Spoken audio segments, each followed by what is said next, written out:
లక్ష్మణుడు ఆ పూజని పూర్తి చేయనివ్వకుండా వానర సైన్యంతో దాడి చేస్తాడు. చాలా మందికి తెలియని విషయం ఏంటంటే నికుంభళాదేవి ఒక క్షుద్ర దేవత.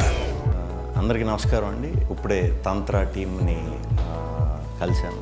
అన్య గారు అండ్ ధనుష్ ఇద్దరు కూడా చాలా చక్కగా కుదిరారు క్యారెక్టర్స్లో. అన్నయ్య గారి గురించి చెప్పక్కర్లేదు, చాలా మంచి మంచి పాత్రలు చేస్తూ వెళ్తున్నారు. సో ఇంకా ఈ సినిమాలో చేసిన ఈ క్యారెక్టర్ కూడా చాలా మంచి పేరు వస్తుందని నమ్ముతున్నాను. March 15th ఈ ఫిలిం రిలీజ్. తప్పకుండా చాలా ఇంట్రెస్టింగ్ పాయింట్స్ ఉన్నాయి సినిమాలో. ఇప్పుడే అడిగి తెలుసుకుంటున్నాను ఏంటి మీకు వచ్చా ఇవన్నీ చేశారా అని. సో గూగుల్లో ఉన్నాయంట ఇవన్నీ. ఓకే, మనకి తెలుసున్న ఫోర్సెస్ మీదే ఈ ఫిలిం ఇంట్రెస్టింగ్ జోనర్.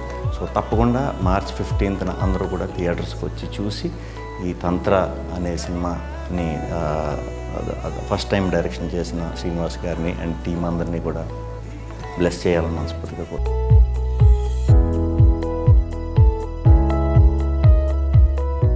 లక్ష్మణుడు ఆ పూజని పూర్తి చేయనివ్వకుండా వానర సైన్యంతో దాడి చేస్తాడు. చాలా మందికి తెలియని విషయం ఏంటంటే నికుంభళాదేవి ఒక క్షుద్ర దేవత. అందరికీ నమస్కారం అండి. ఇప్పుడే తంత్ర టీంని కలిశాను. అన్య గారు అండ్ ధనుష్ ఇద్దరు కూడా చాలా చక్కగా కుదిరారు క్యారెక్టర్స్లో. అన్నయ్య గారి గురించి చెప్పక్కర్లేదు, చాలా మంచి మంచి పాత్రలు చేస్తూ వెళ్తున్నారు. సో ఇంకా ఈ సినిమాలో చేసిన ఈ క్యారెక్టర్ కూడా చాలా మంచి పేరు వస్తుందని నమ్ముతున్నాను. March 15th ఈ ఫిలిం రిలీజ్. తప్పకుండా చాలా ఇంట్రెస్టింగ్ పాయింట్స్ ఉన్నాయి సినిమాలో. ఇప్పుడే అడిగి తెలుసుకుంటున్నాను ఏంటి మీకు వచ్చా ఇవన్నీ చేశారా అని.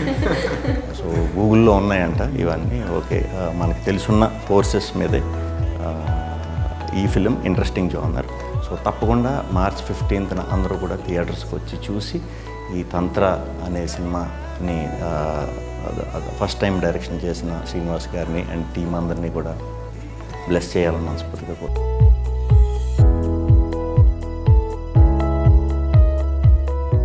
లక్ష్మణుడు ఆ పూజని పూర్తి చేయనివ్వకుండా వానర సైన్యంతో దాడి చేస్తాడు. చాలా మందికి తెలియని విషయం ఏంటంటే నికుంభళాదేవి ఒక క్షుద్ర దేవత. అందరికీ నమస్కారం అండి. ఇప్పుడే తంత్ర టీంని కలిశాను. అన్య గారు అండ్ ధనుష్ ఇద్దరు కూడా చాలా చక్కగా కుదిరారు క్యారెక్టర్స్లో. అన్నయ్య గారి గురించి చెప్పక్కర్లేదు, చాలా మంచి మంచి పాత్రలు చేస్తూ వెళ్తున్నారు. సో ఇంకా ఈ సినిమాలో చేసిన ఈ క్యారెక్టర్ కూడా చాలా మంచి పేరు వస్తుందని నమ్ముతున్నాను. March 15th ఈ ఫిలిం రిలీజ్. తప్పకుండా చాలా ఇంట్రెస్టింగ్ పాయింట్స్ ఉన్నాయి సినిమాలో. ఇప్పుడే అడిగి తెలుసుకుంటున్నాను ఏంటి మీకు వచ్చా ఇవన్నీ చేశారా అని.